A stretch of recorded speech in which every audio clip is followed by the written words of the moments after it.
Richard, thank you very much for joining this CareMinds podcast episode. It's great to have you here. Yeah, thank you for having me. Looking forward to our conversation. But first, let's start talking about your role and your company, Dignify. Let's talk about first what Dignify is and how did you come up with the business idea for this company? Yeah, so DignifiHealth today is an all-in-one platform for value-based care and population health management. And we work with hospitals, health systems, accountable care organizations across the country, really to create better patient outcomes and maximize financial incentives. I come from a background degree in accounting, but I spent 15 years in hospitals and health systems in operational roles. So I've got 25 years in data and automation. I've taken a keen interest in how data and automation and turning data into information with which to drive decisions, how does that play out within the healthcare realm? I entered healthcare in 2008 as a budget analyst. I got the opportunity to learn a little bit about how every department of the hospital ran, and ended up working through multiple roles and becoming director of financial operations for a $1.6 billion health system. Always been a super curious personality. So you'd find my suit jacket over my chair in my office, and I'd be out in the clinics working with physicians, working with staff. I've been in the lab spinning down blood samples. I've been in full lead vest next to cardiologists doing heart caths. I've run Da Vinci robots. I've done anything that they would let me do. I would do. I fell in love with healthcare and have truly learned it from the ground up. And what that allowed me to do is, sitting in these meetings as a director of the health system, intelligence is applied effort. I was once told, and so you don't have to be the smartest guy in the room, but I was typically the most well prepared because I spent all these times in operations. I knew where the bottlenecks were. I knew where the inefficiencies were. And had the ability to use a technical background to implement some solutions, which was able to really kind of define my career even inside of hospitals and health systems, because I was able to implement patient cost accounting systems and bring visibility to things that they had just never seen before. I spent the last 5 years of that 15 as a chief financial officer for a large multi-specialty provider practice. Based in Huntington, West Virginia, so very rural part of the country, Appalachia region, if you will. And while there, we started getting into risk-based contracts with our insurance payers. So we stood up a Medicare accountable care organization from scratch. We had pay-for-performance incentives with multiple of our Medicare Advantage plans and other things where we were taking on more and more risk for the patients that we were caring for. But we had no technology beyond our electronic medical record. And so, part of being able to better engage these patients meant that we needed to know who was high risk, which diabetics were uncontrolled, who had the highest probability of hitting our emergency room within the next month. And so that's where this idea for DignifiHealth started, was simply in answering these types of questions, anticipating patient needs so that we could engage them. And once, so again, I put my technical background to work to create something that would help us there. And then ended up creating the prototype for what now is DignifiHealth. And we'll talk about how some of that happened, but created something that in just a few clicks with no IT expertise necessary, clinicians could click a few buttons and identify advanced cohorts of patients like this. And so then we just began to iterate on it. The next step was, okay, we can make this identification. Now, how do we start to engage? How do we start to build more efficient workflow and automation and increase payer-provider communications? It was the classic case of start small, think big, move fast. But what I also discovered was I now had an idea that I could not imagine not working on. And so began to iterate and work with physicians, work with staff, saw the impact on patients and quality scores and payer incentives and so many other things. Unsolicited, received feedback from our payers and from pharma, noticing from the outside the increases that this practice was making. And so again, all of that led into me realizing that I wanted to see the impact of what this could do far beyond the walls of that medical practice. Mm-hmm. And I wanted to ask you a follow-up question. Why have you decided that the rural region healthcare was the go-to market for Dignify? Yeah, so that's something that kind of that the clarity of that vision has evolved over the last few years. But what we see is there's been so many great advancements and innovations in healthcare over the last decade. Hmm. But here we are still sitting as a country with the highest rates of diabetes, the highest rates of obesity and COPD and heart failure. So what is technology really doing for healthcare if it's not moving the needle for patients? And one of the realizations, I guess you could say, is so many of these innovations are coming out of large metropolitan areas with your Geisingers and your Kaiser Permanentes and your UPMCs and all great innovations. You don't mean to minimize them at all, but these are areas that have a 250,000 people in a 5 block radius. I live in Eastern Kentucky. I don't have a 250,000 people in a 5 county radius. And the delivery of healthcare just is drastically different in those sparsely populated areas. And so the innovations that work in densely populated areas don't always trickle down to the rural markets. And so rural markets tend to lag behind in quality scores and in chronic disease management and in just access to specialty care and even primary care. And so by turning these regions of the country into leaders in innovation, we create a model that is going to be much more applicable across the greatest land mass of the U.S. And delivery models that work in sparsely populated areas typically do funnel back the other way and work in your more densely populated areas. And so that's part of why we have such a missional focus on community-based healthcare and rural medicine is to really move the needle in these areas and show what can be done from a true innovation standpoint. This is a very specific definition of a problem statement. I like this a lot. And if we get back to the idea, how it came about, do you mind sharing with us what kind of strategy was used to validate the idea that it took you several years to figure out? Um, what sort of strategy helped you testing it? Yeah, so this is, one of the big advantages I had is that I was CFO inside of a medical practice, when this started. And so, really Dignify Health grew straight out of clinical operations. So this wasn't, it's a fine line, but yes, we are health technology, but we are first and foremost healthcare experts and domain, knowledge experts. We just also happen to understand technology and how to use it to solve problems. And we're solving problems that me and others on our team, we were just a few years ago sitting in the same seats as those that we are partnering with and selling to today, beating our head Hmm. against the exact same walls. Figured out a few solutions, and now we get to, kind of turn around on life's path, if you will, and help others in with those solutions. And so, being able to be integrated inside of a health system when starting this technology platform had built-in users, if you will, being able to work with physicians and clinicians and patients to roll this out, to test, to gain feedback, to create immediate case studies, and uh, you know start to understand A/B testing. And if we did this, what would the reaction be? We had that built-in audience without really having to quote unquote go to market, which Hmm. which was a fantastic place to be. Yes. And so what we discovered is uh, immediate impact with some of these things, immediate reactions from staff that said, "Hey, this makes my job so much easier. I can access things I've never had access to before without, calling IT." And so one of the big ramifications that we saw was we started up a chronic care management program, and with what started as one person running this chronic care management program, almost overnight we had 10 LPNs as chronic care managers in this little practice in rural West Virginia. We were billing over 0.5% of the entire nation's chronic care management.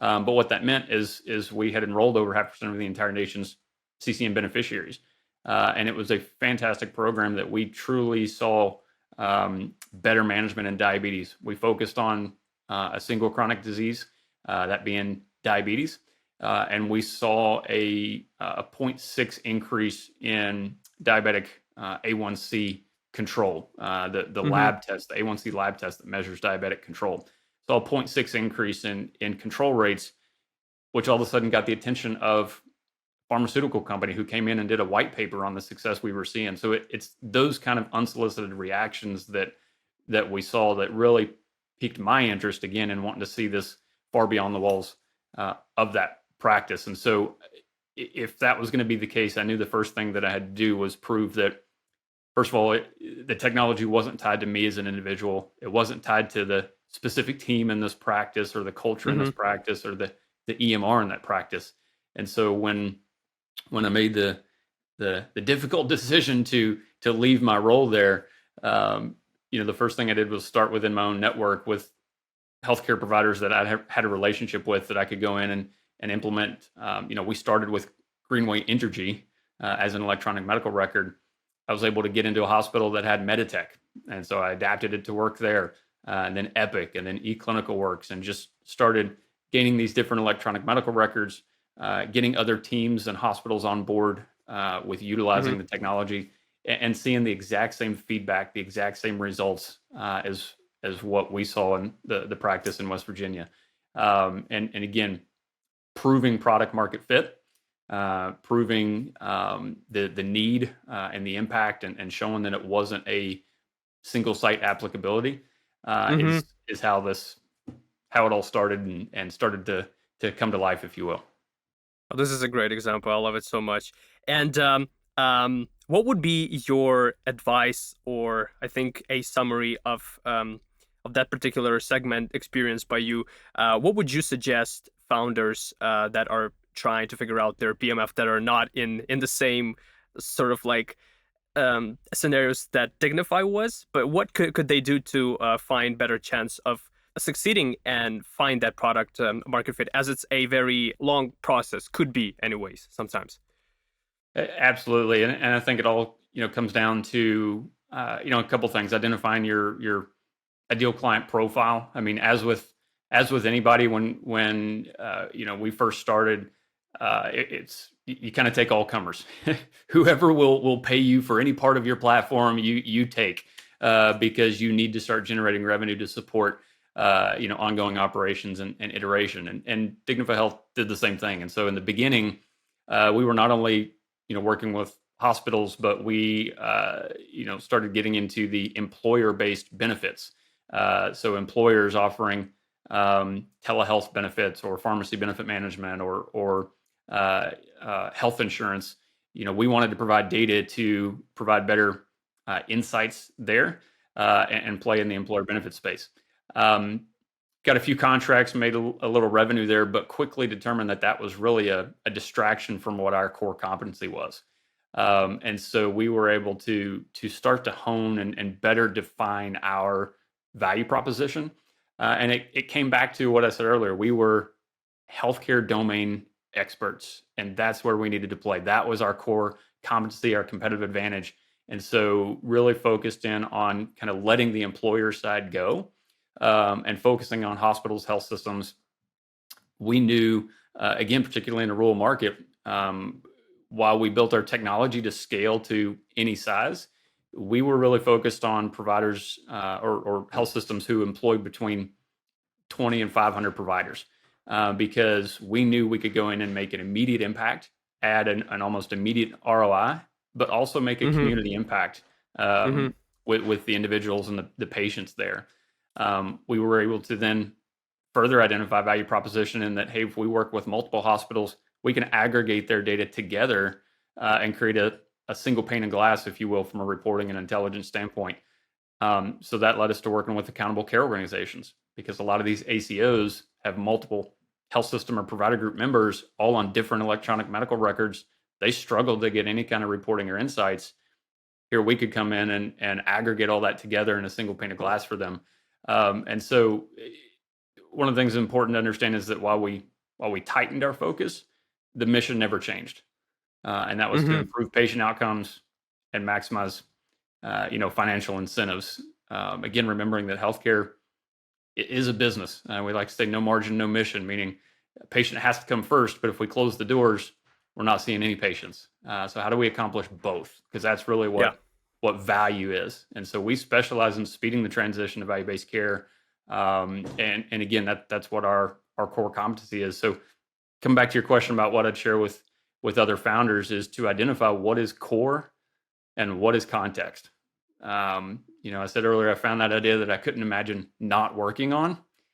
That told me that's our core competency, our competitive advantage. I liken it to, what I tell people personally: play to your strengths, hire to your weaknesses. If you spend your time trying to improve your own personal weaknesses, and that's where you spend all your time, you end up being mediocre in everything. Hmm. So play to your strengths, be the best at what you love, hire strong individuals around you for where you are weak, so that you're complementary and working together. The whole is greater than the sum of its parts. As an organization, I would say work very similarly. Find out what your core competency and competitive advantage is, be the best at it, and partner for the things that are context that you need to bring on to add further value. So it allows you to get quick wins, quantify your value proposition, and determine the quickest route to that ideal client profile and product market fit definition.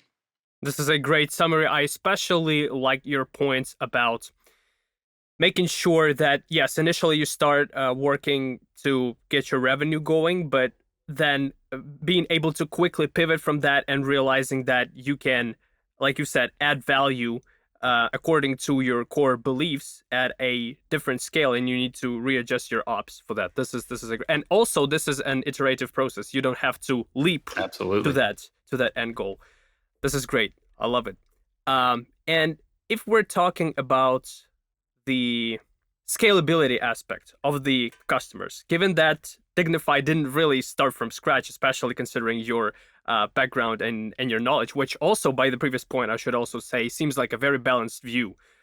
You have a clear understanding of delivering value is only possible when the financial goals are met. So when it comes to the scalability aspect, what helped for Dignify, and what leverage should a company that is driven by a great goal, have their ops down, should focus on in order to scale their customer base?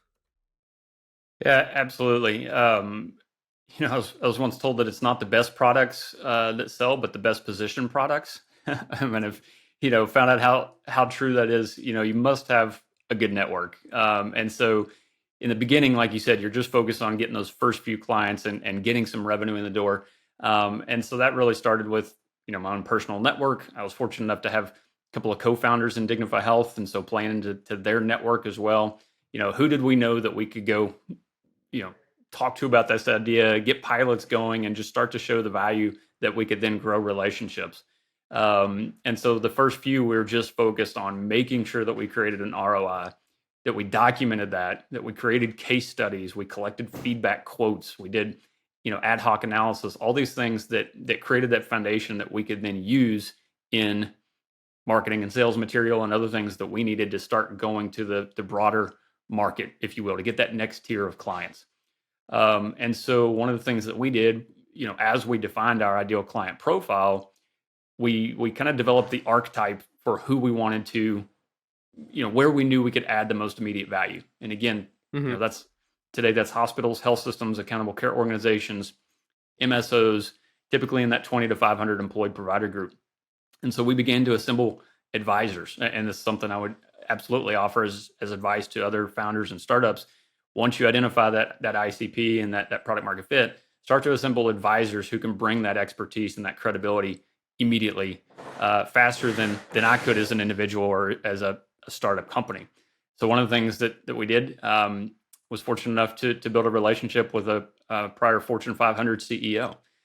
So we brought him on as an advisor. He and I still meet monthly for executive coaching, and just the things he's shared with me are just phenomenal. And I now get the opportunity to turn around and advise others and share the things that so many great individuals have shared with me. So that was one. Given our focus in rural healthcare, we went and built a relationship with the prior senior advisor to the secretary of the FDA, and we were able to bring him on as advisor, and work with him for building strategy and bringing insights that again we weren't able to collect on ourselves or by ourselves. One more I'll mention is we were able to bring on the former president of an electronic medical record. So obviously, EMRs collect all the data that we need. If EMRs didn't do what they do, we couldn't do what we do. So we're very complementary to them. We sit on top of any electronic medical record and add further value to health systems and providers. But the EMRs create that data layer. So by bringing on, again, that insight, just further helped us create a group of individuals who had gone before us, if you will, who could share successes, failures, hazards, strategies, insights far beyond our years as a startup, if you will. And so by utilizing that network, utilizing case studies that we had created, just began to slowly expand and iterate, like you said, on that market. I give you a great example. One of our clients, who's one of our longest standing clients, came on early in our process. They were just named as the newest member of the Mayo Clinic Care Network. And so what that means is they were recognized for their high quality of care, their high standards of care, and the patient outcomes that they were creating. Basically got the Mayo Clinic stamp of approval on their operations, which obviously is one of the highest recognitions in quality that you can get. Dignify played a significant role in helping bring those quality scores about and those patient outcomes about.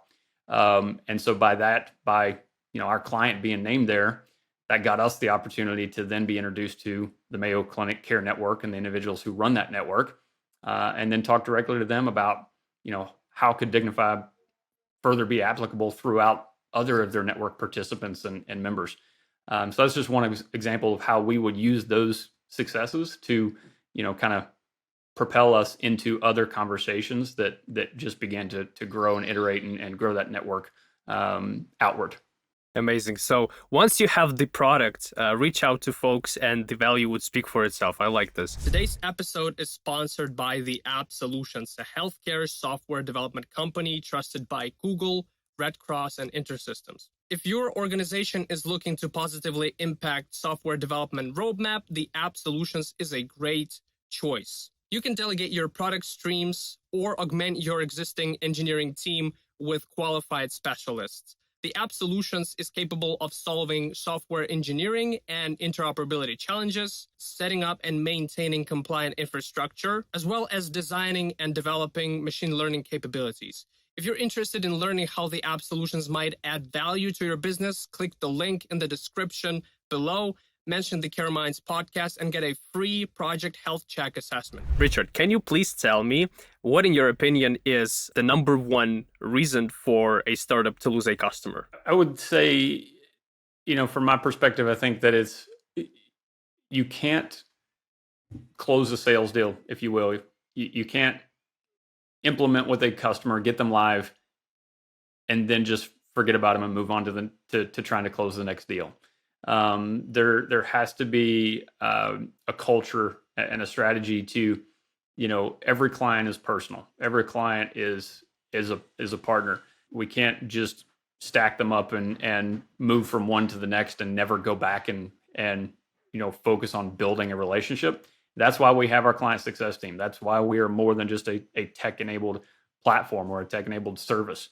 And so every client who comes on board, not only do we get to roll out our full product, but they're assigned an individual client success team member that is so much more than just support. It's our client success team makes more outbound phone calls than inbound. And what I mean by that is we are proactively looking at their information on their behalf, identifying opportunities and bringing those opportunities to their attention, but then also going a step further to helping them, whether it's closing care gaps or risk stratifying their population or getting patients scheduled who need annual wellness visits, or so many other, details that we could go into from a healthcare standpoint.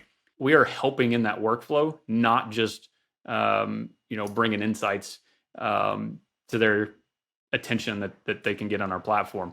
And so every client truly is a relationship and an ongoing, where we work with them on an ongoing basis, becoming a partner rather than just getting them live and considering, checking the box and moving to the next one. This is a great point, and it matches so well with the ICP, not viewing it as the sort of like hunter mode. So we would define the ideal customer profile to sell to, but then understanding how not only to sell but build a relationship is something so important and so hard to do, especially at scale. It's something that is useful to be reminded of constantly. Yeah, it's also one of those things that may sound cliche when you first hear it, and so it's easy to think, well, it can't be that easy, or it's got to be something different. It's got to be something that's harder to accomplish, or sounds like something that other people wouldn't understand. It's really not. It's really being intentional about foundational aspects and disciplines. When you put those things together, they add up to the big wins and the big successes. You cannot overlook the little things. We've started this episode with saying that rural regions should be at the forefront of value-based care innovation, as what is applicable to rural regions in terms of healthcare delivery automatically propagates, of course, with tweaks, with a highly, more densely populated area. So how would you think about the difficulties of the product market fit when you figured out that the rural regions is the way to go? One of the things that, I personally just have a mission around, we talk about rural parts of the country and why it's so important to create a care delivery model in these sparsely populated areas, like we said earlier. But over 90% of the country is designated as rural. And so while DignifiHealth, again, I live in Eastern Kentucky, so that's my network and where some of this started in this tri-state area with Kentucky, Ohio, West Virginia. Today DignifiHealth spreads across the country from California to Florida, but we still have a concentration in this Appalachian region. Kentucky and West Virginia in particular have consistently scored in the last few years amongst the worst in the country for diabetes, heart failure, obesity, COPD, asthma, all these things that, if you will, plague the population from a chronic disease standpoint. And so I wanted to take a part of the country and, even, as narrow as these two states, I wanted to take a part of the country that is consistently among the worst performing and show that there are care delivery models that can absolutely move the needle and start to turn things around. And, how do you tackle any large problem? One step at a time. And so by focusing on diabetes, as an example, as a single chronic disease state, how do we start to move the needle there? And I, shared what we did with that earlier, and the recognition received from that, and the white paper published on it. And then we start to take that success and go to the next provider and the next provider and the next provider. And so, yes, that can lead to slower growth at times, but we're creating a foundation that proves the applicability, and the scale can come. And that's where we find ourselves now, is we've built that foundation. We've proven what's possible in rural areas, in sparsely populated areas, and we're starting to now scale that model upward. If we can improve outcomes in the poorest performing areas of the country, we can prove what's possible elsewhere. But also by focusing on these parts of the country, the applicability that we see there is also applicable in international emerging markets that closely mirror a lot of the densely populated and rural parts of the U.S. Yes, and I like this shift of thinking that you have, because it is very common in today's health tech, where people are a little bit focused on the scalability of the business early on rather than the value delivered to use these tools. And there is nothing against those tools. They've proven to be super, super efficient in that regard. But the focus then shifts from the value delivered to the patient to the scalability and to get to the IPO as fast as possible. And my next question would be very much related to that. You've told me that Dignify is focused on the sustainability and ops. That is your criteria of success when it comes to the company. Yes, the scalability is also, and the company growth is also a very important aspect. But you view these things a little bit differently, and I wanted our audience to hear your thoughts on the sustainability and ops first, rather than striving to IPO as fast as possible. Yeah, absolutely. And that was intentional from the beginning to be different. First of all, I was CFO of a health system, when making this transition. So I didn't, set out to be a CEO, honestly. There was a story for another day, but there was an iteration of this where I explicitly said this was not what I wanted to do as far as being the CEO and starting a company from the ground up. But the last few years has a sense of humor in how we get to where we are. But 90% of startups fail, right? I mean, that's a pretty well established number and a known fact. The other part of that is, only 11% of SaaS software as a service companies founded after the year 2000 are profitable. So we've seen all these, big headliner stories over the last few years of health tech and other SaaS tech that have raised a ton of money, IPO'd very quickly. It's all very exciting, but today they're worth nothing. And that's not a model that I wanted to replicate. I'm not, me and our core team here, not in this, for ourselves. Meaning if we created a bunch of hype and IPO'd quickly and, made a bunch of money, but everybody around us lost it and our partner health systems now had nothing, that's not success to me. And so we really want to be able to partner with our health systems and our provider groups. How can we be a partner to them if our own sustainability and viability as a company is always in question? And so we've been deliberate from day one to operate in a capital efficient manner to preserve the startup company culture while also employing, corporate minded financial operations. I come from a Lean Six Sigma background. Before healthcare, I was in manufacturing for a bit. And so, got this Lean Six Sigma training where it's all about eliminating waste and reducing variation in processes and being very, lean and efficient. We take that same approach. And so assuming you have product market fit, assuming there is an applicability for what you're building, by focusing on these daily acts of discipline in all aspects of the business, success is the natural byproduct of that. If you set out as success as your goal, but you don't know how to accomplish that, you're doomed from the beginning. But by focusing on the 1% wins, the daily acts of discipline, again, success is the natural byproduct of that. And so we're building long-term successful relationships with our clients. We're producing results. We're backing up our mission to improve patient outcomes and maximize financial results. And on a large scale, what that means is we can truly start to move the needle on chronic disease, while also starting to truly see cost savings in healthcare. And so may sound like an impossible mission, but passion is what makes the impossible possible. You've brought up a very interesting point when you said it is important for Dignify to remain startup in the ops, but very corporate minded in the financials. And I think this is something that a lot of companies are like out of reach in terms of making that balance happen. I couldn't help but ask you this follow-up question.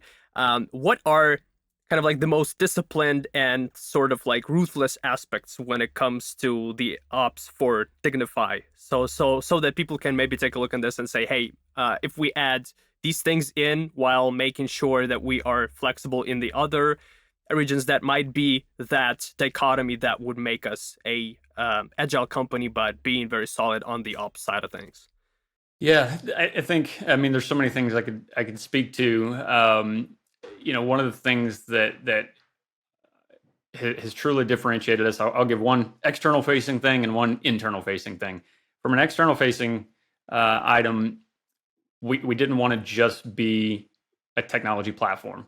We wanted to be services on top of it. And so we have built in, I'm going to use the word consulting because you know what I mean, but it's so much more than that. So we have, not only do we implement a technology platform with our partners, but then we have a full client success team that's made up of prior directors of primary care and other like individuals who have extreme domain expertise and know clinical operations that can go in and help build workflow, can roll out our platform in the most effective manner, can share best practices and share, what do we see that works in Florida that'll work in, Ohio, those kind of things to share things that allow quick wins and speed to ROI for our clients. But again, Hmm. builds relationships. I like to say that we're creating fans, not clients, because we get that close a relationship with our clients, which you can't do as just a tech platform, right?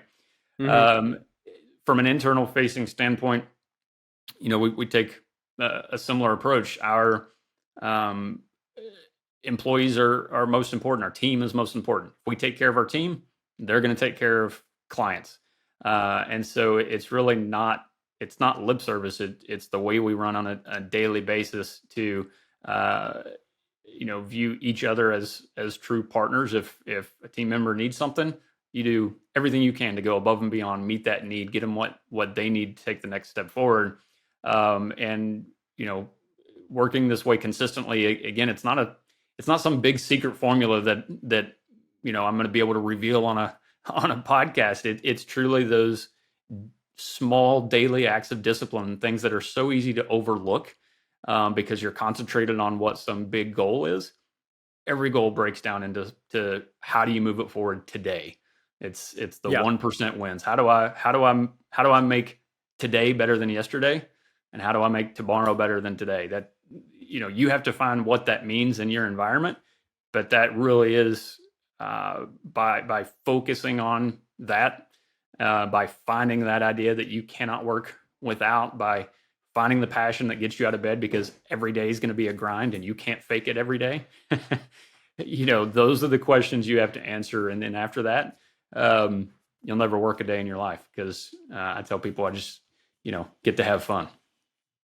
Yes, there are no secrets in this except for stacking wins every day.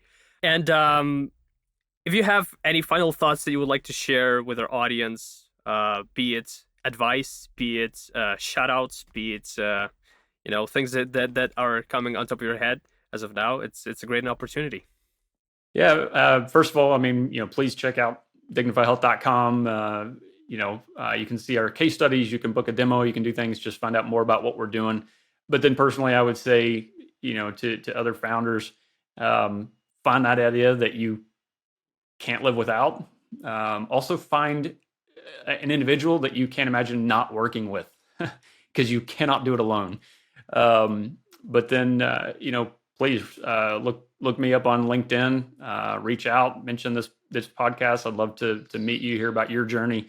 I've built many great relationships and friendships in this manner. I get to advise some others, which I always enjoy as well. But building that network, it's a small world, and you never know where paths will cross. So building those kind of relationships has served me very well, and I think is also something that founders should be intentional about.